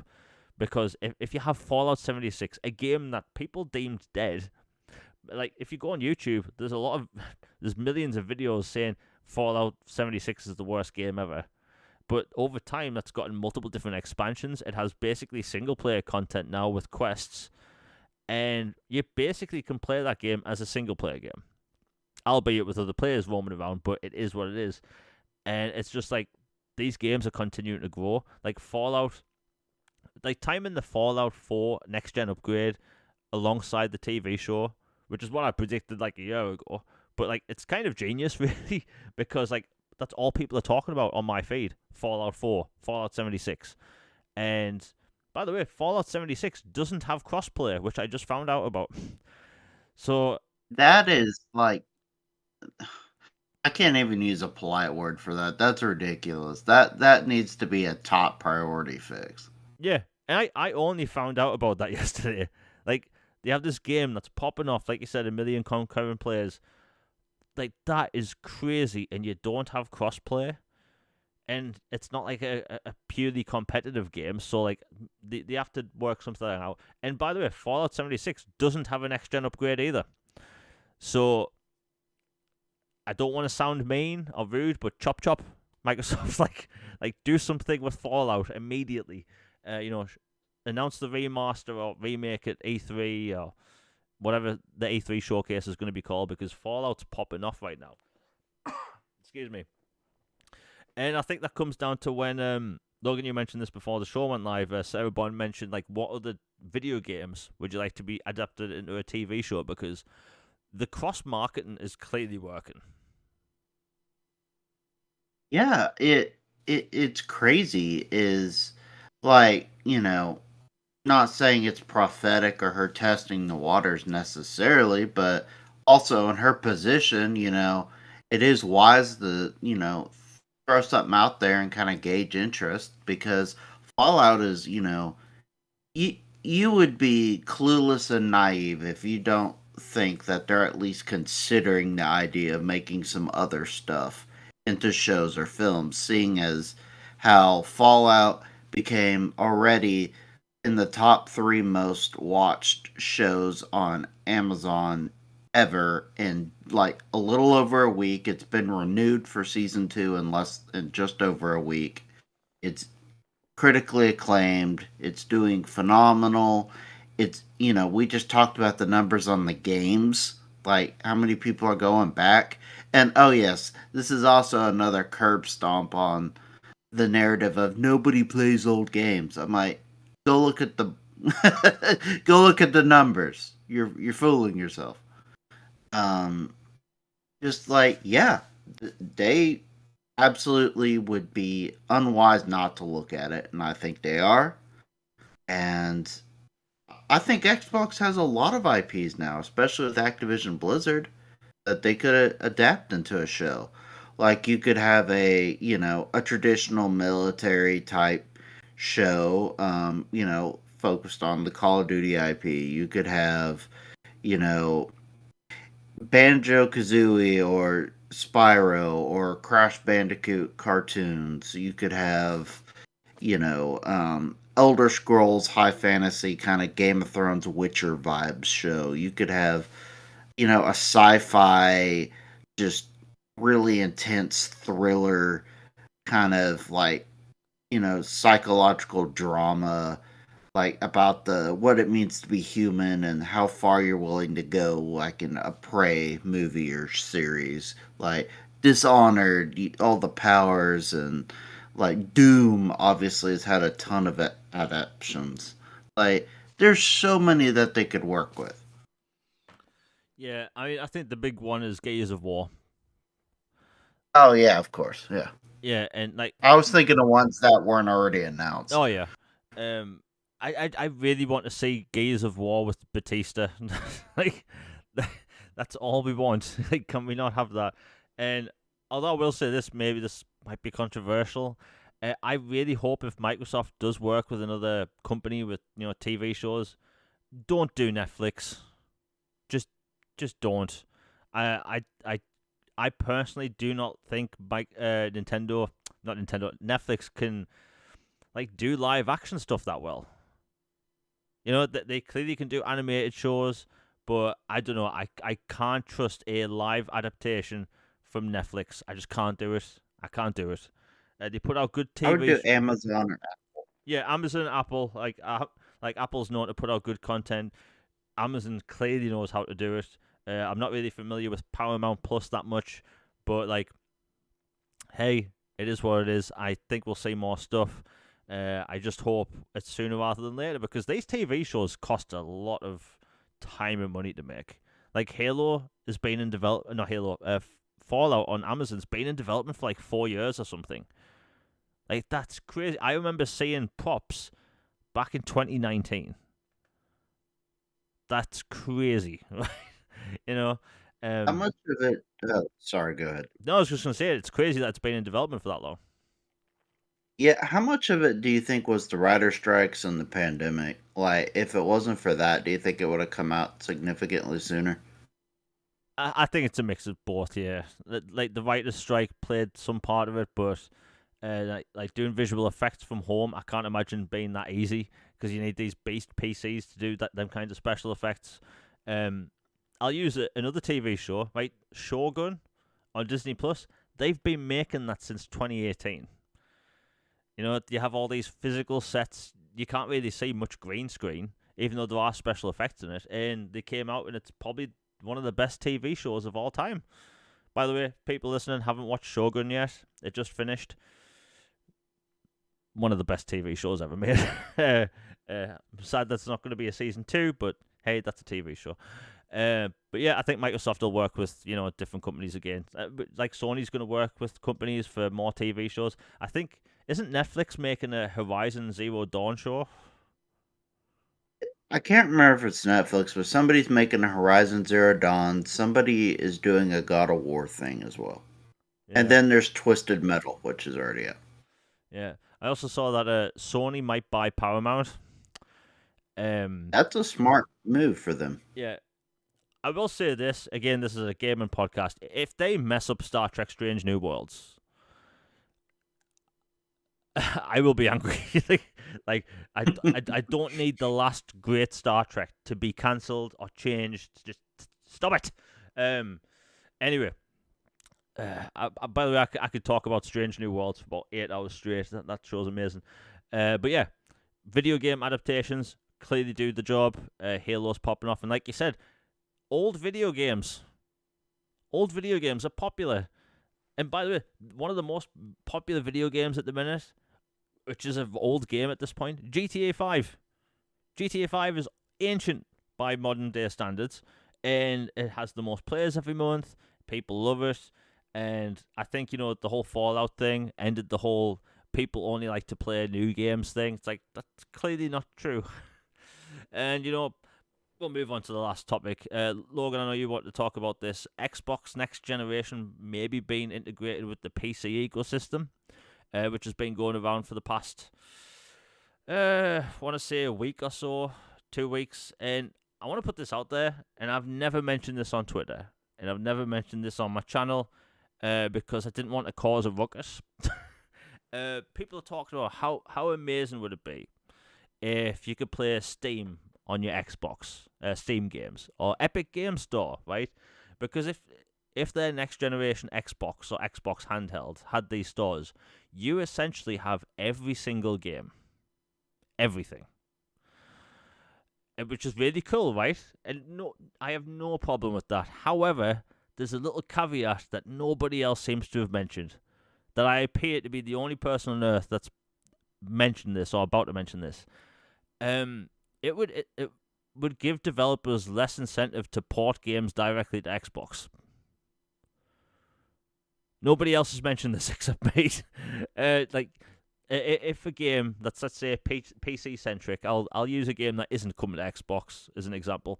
Let's say Homeworld 3, an RTS, was going to come to Xbox and PlayStation, and that game would get controller support, it would get achievements, it would be severely optimized for those platforms. If you have these PC game stores on your console and you could just, play whatever PC settings matches your console, the developers wouldn't have to port Xbox versions directly to the console, meaning no achievements and no Xbox ecosystem. And that's why I think the PC thing, as cool as it may seem at first, might be a bit of a negative. like A Logan, monkey's paw like, coming. yeah, like nobody else has mentioned this, because when the whole PC thing popped off and people were like, oh, Epic Game Store on PC and Steam on Xbox, that was the first thing that popped into my head, right? So let's say, I don't know, Half-Life Alyx gets a first-person version and it's ported to console. Well, what if Steam goes, well, or Valve go, you know what? Steam already runs on the Xbox. We don't have to make a version with achievements. Nobody else on earth has mentioned this other than me for some reason. And I'm not a pessimist. I'm a positive guy. And even I thought of this. Logan, I know you wanted to talk about the PC stuff coming to console. Like, what's your thought on that? Because, nobody else has mentioned that other than me. Yeah, it's really good points, and it's something I've considered, and like a pie in the sky, everything's wonderful scenario. Like, if you could somehow get it to where, your Epic Games, your IO, your Steam, wherever you GOG, wherever you buy games or get your games from, like if all the stores could just like merge or whatever, and all your libraries, and you could just like, oh, like I happen to have $25 left on my Steam account, and they always have these sales. I could buy them on Steam, and then lo and behold, they appear on my Xbox, and it has achievements or this or this. Like if it worked like that, that would be awesome. But I I, I kind of just don't think, like you said, it's gonna work that way. Like, and as you said, like there's the cool idea of maybe Steam or Epic works on the console, but what if it does make it to where they don't make the native Xbox version a priority, to where you do miss out on some Xbox specific things or achievements or features or optimization and stuff like that. Like if they could somehow make a system that is essentially, I don't know, somehow merge Xbox and PC and make this like system thing that is essentially the new Xbox, that it makes it to where developers can just focus on one device and it'll be able to work with anything. Like that would be cool, but I don't know. I think it's a really slippery slope they're messing with if they start doing that. Yeah, it's just a worry. Like, and again, I'm a positive guy, but like, let's say Final Fantasy VII remake. That this is the best example I can come up with. People have been wanting that on Xbox for ages, and let's say Microsoft come out with their next gen console. I'm going to call it Xbox 6 because I need Microsoft to actually give it a number to end the bloody naming conventions. They come out with their brand new Xbox 6, and you can open up Steam client, you can open up the Epic Game Store client, and you can buy and play Final Fantasy VII Remake straight from that store.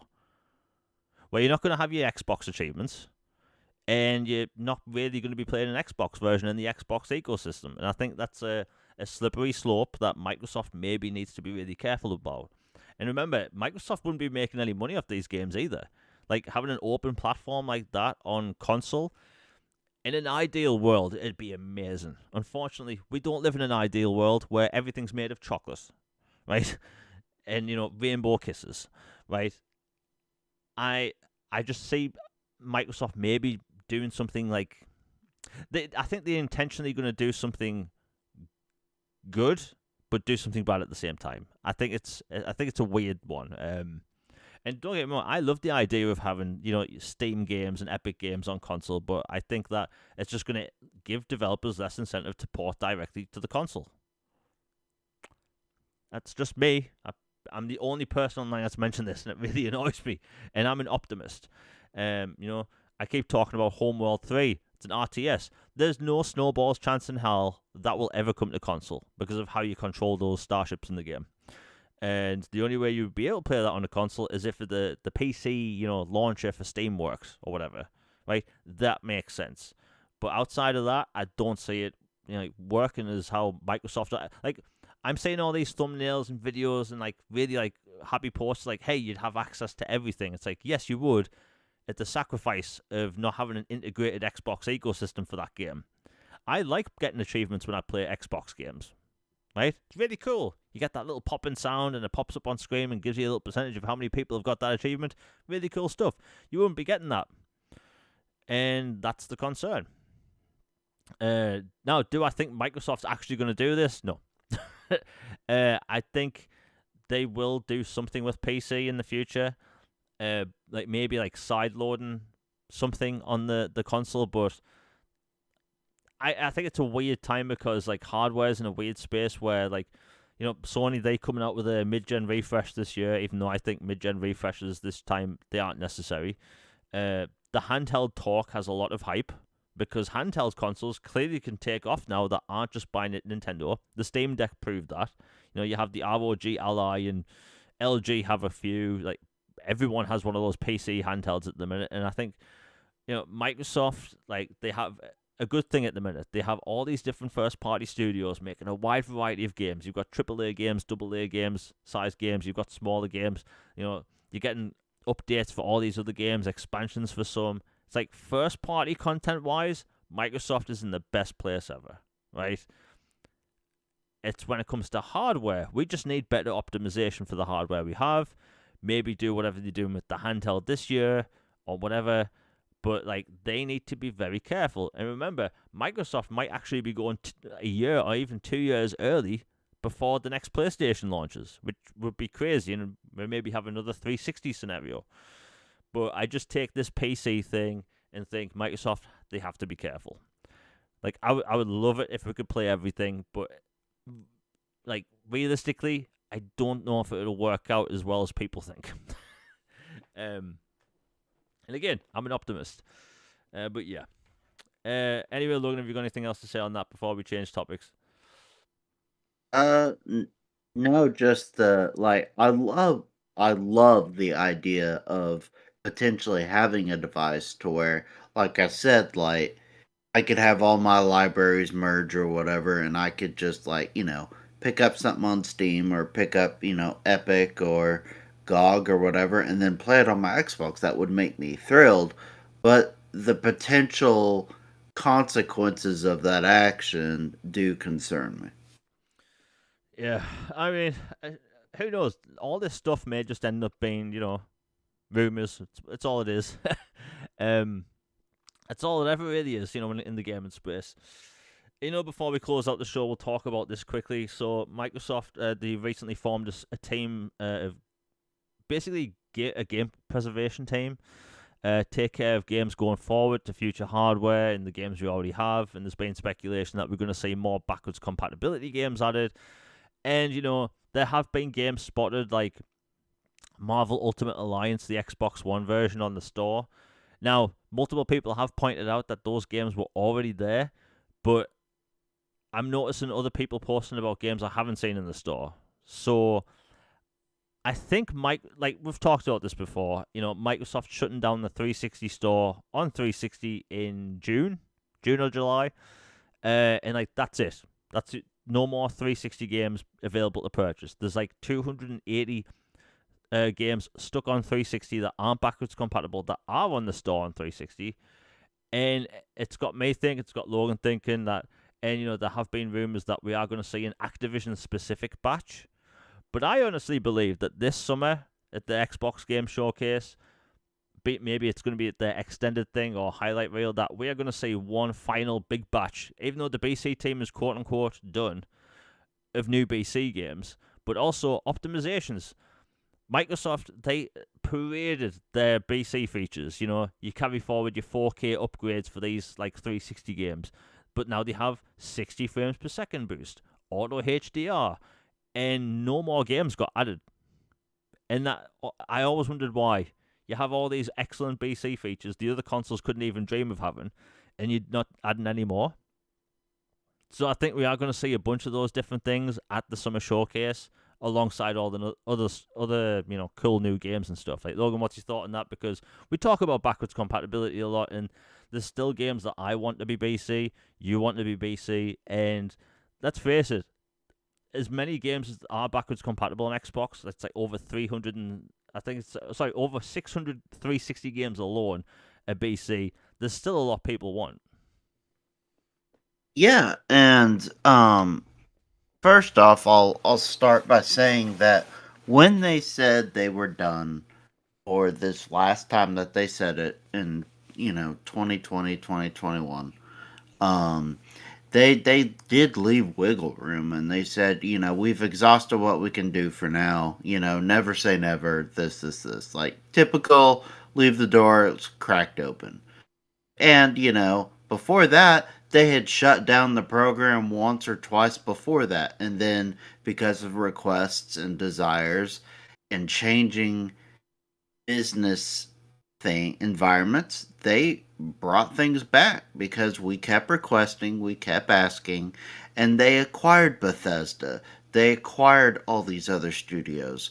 Now, since that last statement of we are done and we have exhausted, this, for now, they bought Activision Blizzard King not that long ago, or not that long after that, before discussions would have started for that.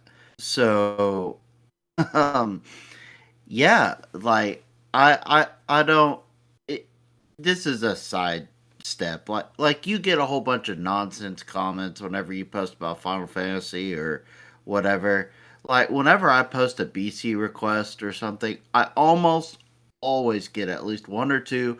But I thought it was done, or they said it was dead, or but they're not doing that, or this. It's like this is a request. I'm asking for them to do this. This is, sorry, side tangent. It just gets annoying.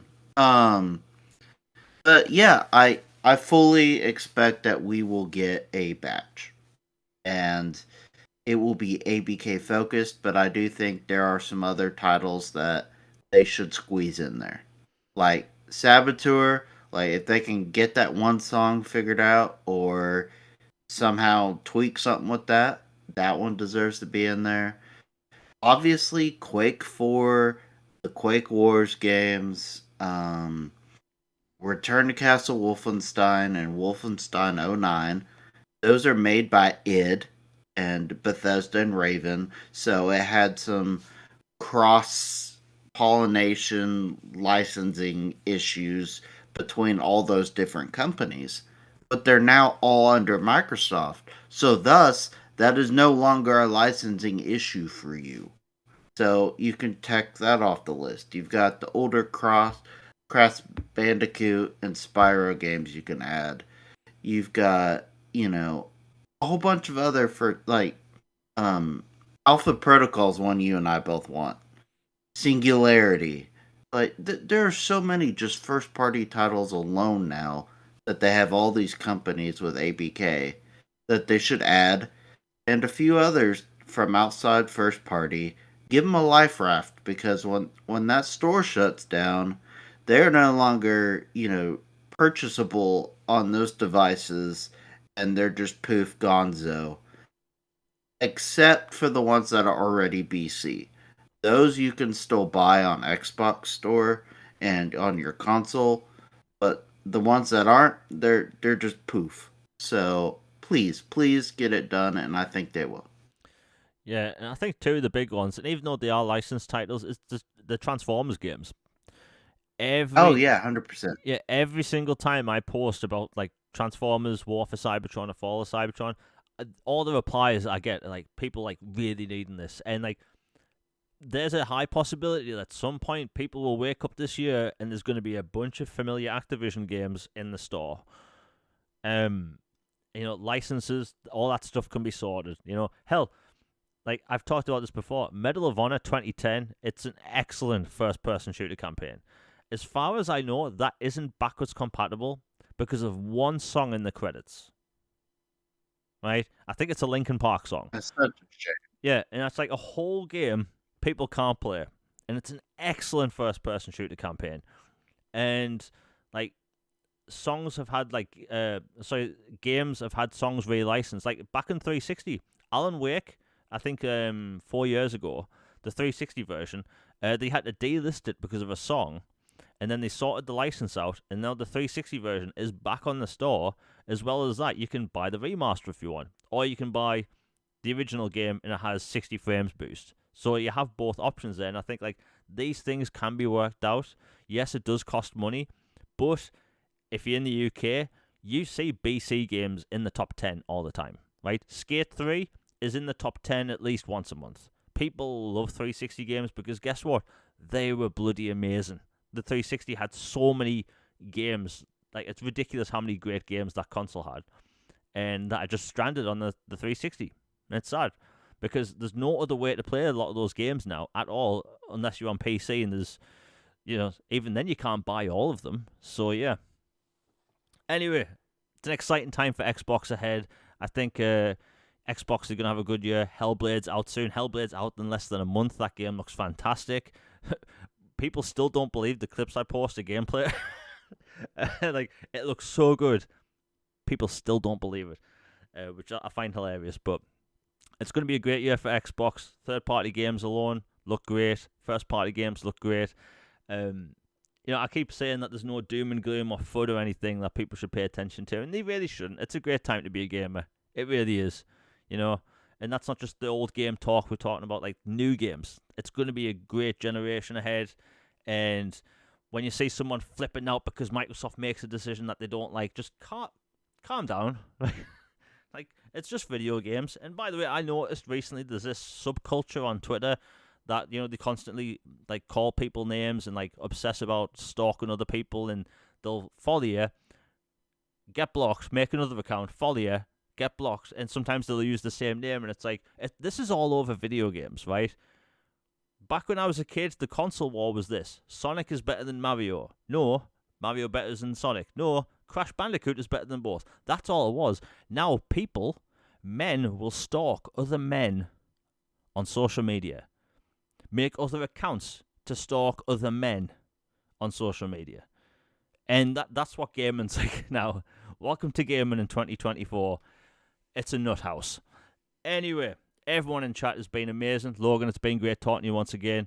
When it comes to things on the channel, we'll be back next week for another episode of All Things Xbox Podcast. I do have another video dropping this week, which has been a pain to make, but if you like Xbox and you like games, it's a video you're going to want to watch, and be appreciated when people watch it, share it, and all that stuff. Anyway, until then, video dropping, I think either tomorrow or Thursday, and another episode of Xbox Podcast next week. Anyway, we are out, everybody. Peace.